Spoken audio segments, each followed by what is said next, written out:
Ayun, mag-aano tayo ngayon ng bawang sibuyas para sa panggisa. Mulat na tayo.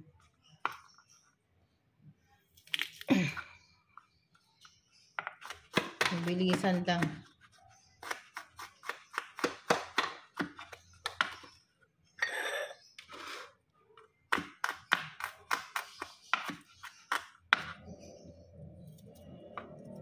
So, ayan. Itong ulam na to, mga ka-viewers, ano to, siguro hanggang hapon na namin yan pag ako nagluto ng ulam. Preparation sa ulam na isang araw. Para tipid rin, hindi na tayo bibili ng ating ulam sa hapon.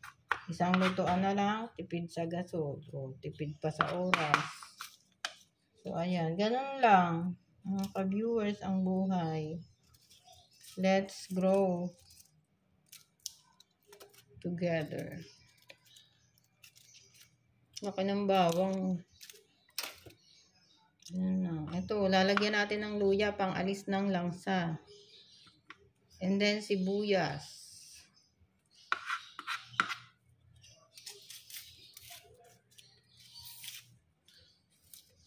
So, ayan. Napakadali lang magluto. Kaya magluto na kayo para tipid din. Tsaka, pag nagluto ka, ano mo yung lasa ng luto talaga. Hindi yung nag-aano ka pa. Dadal ng isip.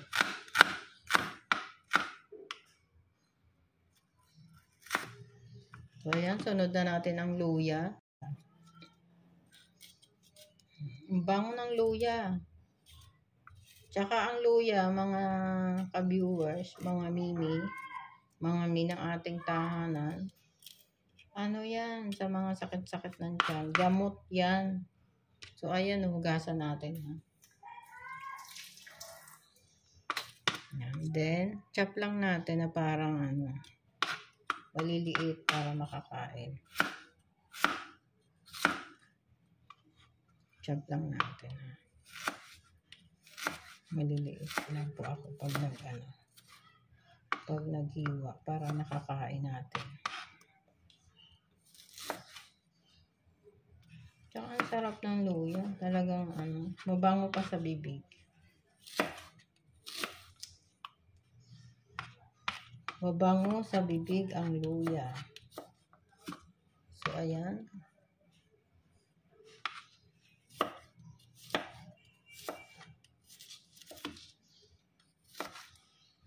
Simple lang. Kaya lang magluto na kayo. Luto na rin kayo. Sabayan nyo ako sa pagluluto ng ulam sa pananghalian ng inyong pamilya o ng ating pamilya. Kaya let's go! So, ayan. Ito na yung ating mga sahog, butter. Lagyan na. Ayan. Luya, sibuyas, bawang. And then pang timpla ng lasa para ma-balance. So, ilalagay na natin ang hipon at pakukuluan muna natin.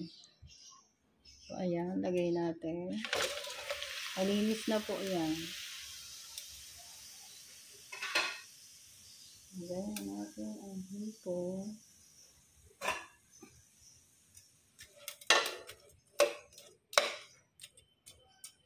So, ayan. Tapos, lagay natin ng Sprite. Lagay tayo ng Sprite. Since, wala tayong mabiling maliit na Sprite para ilalagay natin sa ating hipon, malaki na ang nabili natin. Ayan, malaki na siya. Ayan. Hindi ito sponsor, binili namin to ha. Kukuha lang tayo dito ng konti para pang sabaw. Tapos, saka natin igigisa sa butter, garlic, onions, and sa ginger. Ayan. So, ayan, abangan. Sabawan na natin ang Sprite. Konti lang. Yan. Saka natin haluin. Mamaya, yan ay magiging papakapihan natin yan. So, ayan. Takpan natin. Igigisa na natin. Nakasalang na rin. Ito dun sa pinagpretuhan natin ng isda. Diyan natin igigisa sa butter. Ang ating hipon. So, lagyan natin yung ating butter. Butter.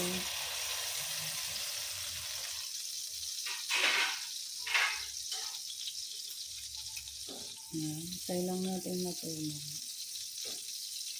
So, yung pinagprituhan natin kanina, okay lang yan. Kasi kakaprito lang naman natin. Kakaluto lang kanina. Hindi naman yung kinabukasan.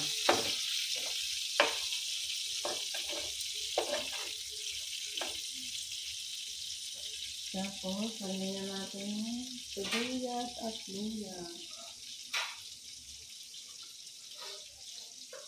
Makain sa gabigo. Lagyan na natin ang sibuyas. Yan.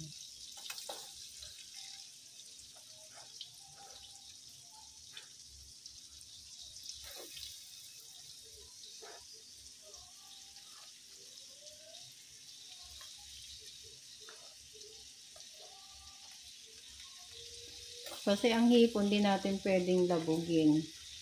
Papangit ang didikit ang balat. Halo na yan sa ng butter.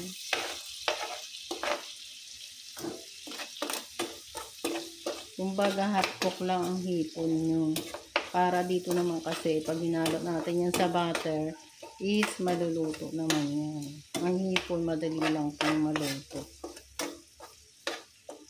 So, ayan. Hipon natin. Naka-ready na. Tapos, lagay na natin yung luya.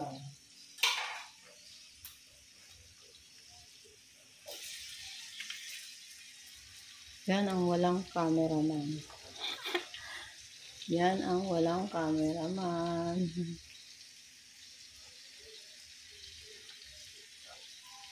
Takot kasi ako sa kalan. So, ayan. Ginisa na natin ang butter, garlic, luya. Saka natin ilalagay ang hipon. Bango na. Grabe. Sobra na ang bango. Ilalagay na natin ang hipon. Ay, sabaw muna pala ng hipon. Ito natin ang ating panimpla ng pepper. Then, sugar. Kahit anong sugar, pwede po. Haluin po natin. Kung mapapansin nyo ang aking panghalo, ipit na parang pagkuha natin ng hipon. Ayan. Medyo i-caramelize lang po natin para mas maganda ang kulay. Tapos ilalagay na po natin dyan ang hipon. Ganyan na po ang ating butter na ginisa-gisa. Ayan. Lagyan po natin ng konting suka. Konting suka. Pasensya na. Ayan. Medyo maanghang po yung suka niya. Ayan. Pwede na po nating ilagay ang hipon sa butter. Ito po yung ating ginisang butter na kasama na dyan ang ginger, onion, and garlic. So, ayan na. Lalagay na natin ang hipon. Lagay na po natin.